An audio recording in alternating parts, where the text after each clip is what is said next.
स्वागत है आप सभी का आपके अपने चैनल एकलव्य एजुकेशन सेंटर की इस नए वीडियो में।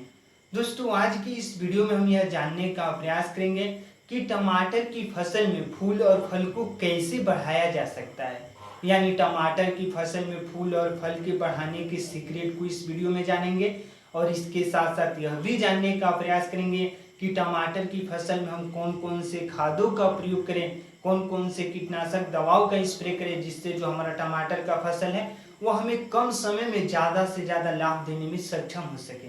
तो चलिए इस बेहद ही महत्वपूर्ण वीडियो की शुरुआत करते हैं।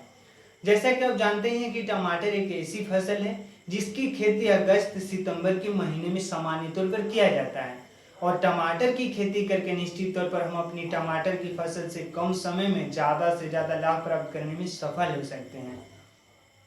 लेकिन अपने टमाटर की फसल से ज़्यादा लाभ प्राप्त करने में सफल तभी हो पाएंगे जब हम सही रणनीति के साथ हाइब्रिड वैरायटी का चयन करेंगे, सही रणनीति के साथ उसमें खादों का प्रयोग करेंगे और सही रणनीति के साथ जब कीटनाशक दवाओं का प्रयोग करेंगे।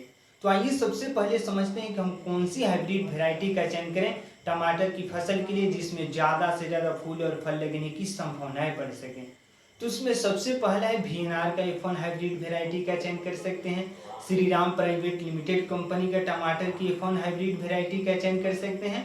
और इसके साथ साथ हमें यह भी ध्यान में रखना होगा कि टमाटर की नर्सरी लगाने से पहले, जहाँ कहीं भी टमाटर की नर्सरी लगाने के बारे में सोच रहे हैं, वहाँ पर हमें सड़े हुए गोबर का खाद प्रयोग कर देना है। और जैसे ही नर्सरी तैयार हो जाए, अगर खेतों में रुपाई कर रहे हैं उस समय भी हमें तो अच्छे तरीकों से खादों का प्रयोग करना है। अगर इन तमाम प्रयोगों को करते हैं तो उसके बाद यानी लगभग टमाटर की नर्सरी लगाने के, अगर टमाटर की नर्सरी तैयार हो जाती है उसके बाद बुआई कर देना है और बुआई के लगभग 20 से 25 दिनों बाद हमें अपने टमाटर की फसल में अच्छे तरीकों से खादों का भी प्रयोग करना है।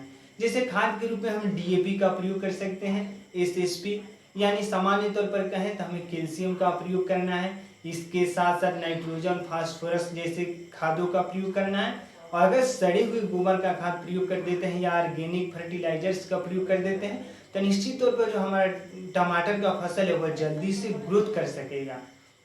और हमारा टमाटर का फसल अगर जल्दी से ग्रोथ कर रहा है तो निश्चित तौर पर उसमें ज़्यादा से ज़्यादा फूल और फल लगने की संभावनाएं बढ़ सकती है।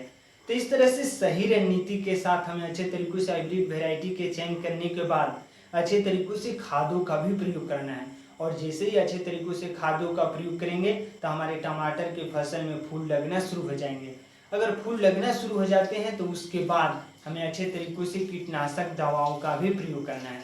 यानी कीटनाशक दवा के रूप में हम चयन कर सकते हैं धानुका EM1 का, इसके साथ साथ किटकैट का भी प्रयोग कर सकते हैं और उसके साथ साथ रोगार का भी प्रयोग कर सकते हैं। अगर इनमें से तीनों में से किसी एक का चयन करते हैं और अपने टमाटर की फसल में एक बार स्प्रे कर देते हैं तो हमें पूरा भरोसा है कि आपके टमाटर की फसल में जितने भी फूल लगे हैं वह पूरी तरीकों से फल में तब्दील हो जाएंगे और आप अपने टमाटर की फसल से ज़्यादा लाभ प्राप्त करने में भी सफल हो पाएंगे।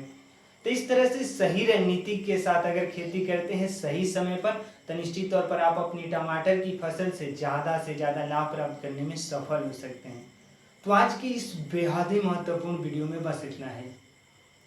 अगर आप हमारे चैनल के साथ नहीं जुड़े हैं और वीडियो अच्छा लग रहा है, कुछ सीख पा रहे हैं इस वीडियो के माध्यम से, तो हमारे चैनल को कर दीजिए सब्सक्राइब, ताकि हमारे द्वारा अपलोड किया गया हर वीडियो आपके पास सबसे पहले पहुंच जाए और हम तथा हमारी टीम भी उत्साहित महसूस करें कि आपकी टमाटर की खेती करने की सही रणनीति में हम थोड़ा सा भी सहयोग करने में सफल हो रहे हैं। तो हमें दीजिए इजाज़त। धन्यवाद। Thank you.